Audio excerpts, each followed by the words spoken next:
बड़ी खबर आ रही है। जोधपुर में आरएसएस की 3 दिनों की समन्वय बैठक के आज आखिरी दिन है। संघ की बैठक में पंजाब में बाढ़ की स्थिति पर चर्चा की गई है। साथ ही पंजाब में नशा और मतांतरण पर भी चिंता व्यक्त की गई है। वहीं पश्चिम बंगाल में घुसपैठ को लेकर भी बैठक में चर्चा हुई है, चिंता व्यक्त की गई है। इसे रोकने को लेकर संघ के प्रयासों की जानकारी दी गई है।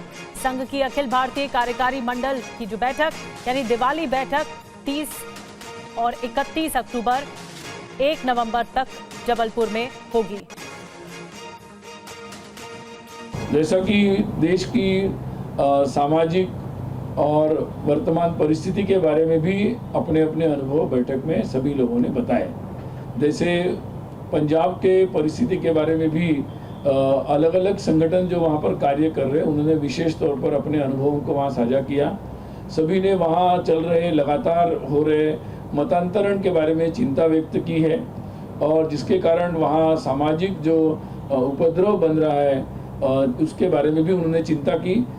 और विशेषकर जो वहाँ पर नशा के कारण, ड्रग्स के कारण जो प्रभाव बढ़ रहा है और युवाओं में उसके प्रादुर्भाव के कारण बहुत सारे दुष्परिणाम सामने आ रहे हैं। अब वो पटल पर भी आ रहे हैं, स्पष्ट रूप से दिख रहे हैं। तो उस पर बहुत गंभीर चिंता व्यक्त की है और सब लोगों ने अपने इन प्रयासों के बारे में बताया कैसे वो युवाओं को इसके बारे में समझाने के लगातार अभियान ले रहे हैं, कैसे जो लोग इससे ग्रस्त हैं उनके लिए किस तरीके से काउंसलिंग किया जाए, रिहेबिलिटेशन के लिए क्या मदद की जाए, इसके लिए भी प्रयास कर रहे हैं।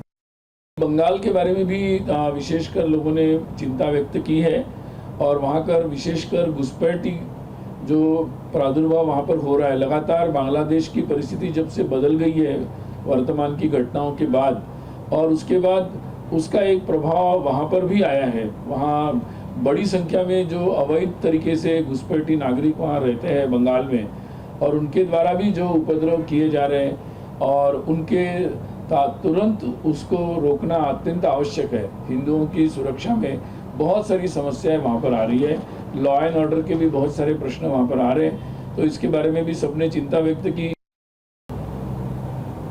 अभी पिछले दिनों बहुत जगहों पर बाढ़ आई है, तो जैसे जम्मू कश्मीर, हिमाचल और पंजाब और फिर हरियाणा में भी उसका प्रभाव दिखने को मिला, उत्तराखंड, राजस्थान में भी। तो ऐसे सभी जगहों पर देश में और भी जगहों पर कम ज़्यादा मात्रा में ऐसी परिस्थिति बनी है।